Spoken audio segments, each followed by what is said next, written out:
Hello दोस्तों, आज मैं आपको एक ऐसा शेयर स्टॉक बताने जा रहा हूँ जिसका परसेंटेज जो है आप सोचकर हैरान हो जाओगे। वो कल तक यानी कि 21 जून तक चल रहा था 3.50 पर और 29 अक्टूबर को हो गया 2,48,000 का हो गया था। और BSE में ये लिस्टेड है दोस्तों, और इसकी मार्केट जो कैप है वो 5,209 करोड़ की है दोस्तों। और सबसे पहले हमारे इंडिया में MRF जो है वो सबसे महंगा चल रहा था स्टॉक 1,23,000 का के आसपास। और अब जो है, जो मैं बताऊंगा आपको लास्ट तक सारी डिटेल दूंगा, ये हो गया सबसे महंगा स्टॉक। तो अंत तक मेरे साथ बने रहें दोस्तों। ये लिस्ट हुआ था 2003 में 25 सितंबर को, जब था इसका वैल्यू 12 रुपीज़। और 18 जुलाई 2011 को था इसका प्राइस जो था 3 रुपीज़ के आसपास। और ये एक इन्वेस्टमेंट कंपनी है दोस्तों। तो हम करते हैं स्टार्ट। बड़ी बड़ी बातें मैंने आपको बता दी है, अब हम चलते हैं हमारे डिटेल में। तो BSE में ये लिस्टेड कंपनी है। जो 21 जून को इसका प्राइस था 3.5 और अब हो चुका है 2,48,000 के आसपास। और इसकी मार्केट कैप मैंने बता ही दी आपको। ये एक इन्वेस्टमेंट कंपनी है। सेबी ने इसको कहा कि स्पेशल कॉल ऑप्शन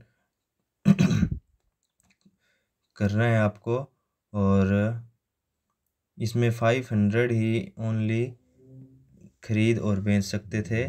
ये एक पेनी स्टॉक कंपनी है और इसका जो इन्वेस्टमेंट किया हुआ है एशियन पेंट के कारण इसमें इतने बड़ी जंप आया है। तो इन्होंने ऑक्शन किया। ये ऐसी कंपनी है ऐसी कंपनी है दोस्तों जिसका प्राइस बैंड जो है वो डिसाइड ही नहीं हुआ था कि कहाँ तक ये जा सकता है।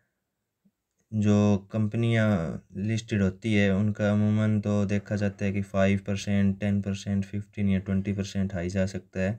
लेकिन ये ऐसी कंपनियां होती है जिसका प्राइस बैंड हम डिसाइड नहीं कर पाते हैं, या इन कंपनियों में सेबी ने कहा होगा कि प्राइस बैंड डिसाइड हुआ ही नहीं है, तो इसने ऑक्शन किया है। तो उसमें बायर और सेलर आए होंगे, लेकिन इनकी संख्या जो है वो फिक्स होती है। और सेबी ने मानना है कि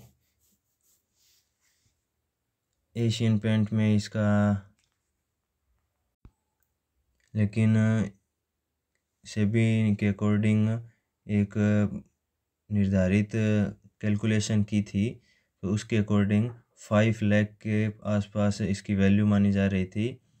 और सेबी ने कहा कि स्पेशल कॉल ऑक्शन कराया जाए। और एशियन पेंट में इसकी इन्वेस्टमेंट है 1.28% की, और ये फ्राइडे 29 नवंबर को था 3.5 के आसपास। और अगले ही दिन हो गया दोस्तों, इसकी वैल्यू हो गई 2,48,000 के आसपास। तो इसमें अब इतने वैल्यू पे कौन लेगा दोस्तों, आप बताइए। और ये दो कंपनियों के अकॉर्डिंग ये इन्वेस्टमेंट करता है। इसकी दो कंपनियां और भी है, सुप्तास्वर इन्वेस्टमेंट एंड ट्रेडिंग कंपनी और मुरहार इन्वेस्टमेंट एंड ट्रेडिंग कंपनी। इसके अकॉर्डिंग ये सहायक कंपनी है, और ये रजिस्टर है NBFCs के अंदर। और मैंने आपको बता ही दिया है एशियन पेंट के अकॉर्डिंग, इसी के कारण एशियन पेंट का नाम आया है, उसी के कारण इसमें इतना बड़ा जंप आया दोस्तों। तो अभी तक तो मेरे पास इतनी वो थी डाटा। तो इसके अकॉर्डिंग मैंने आपको बता दिया।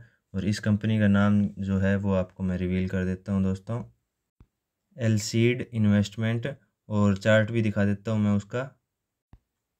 ये देखिए दोस्तों, एलसीड इन्वेस्टमेंट का चार्ट है। इसमें कोई टेक्निकल काम नहीं कर रहा है दोस्तों। और ये मैंने आपको बताया था कि ये कल भी इसने 5% का हाई मारा है। तो अब इसकी वैल्यू हो चुकी है 2,60,465.60 रुपीज़। और ये अब इसमें इतने हाई वैल्यू पे कोई इन्वेस्ट नहीं करेगा।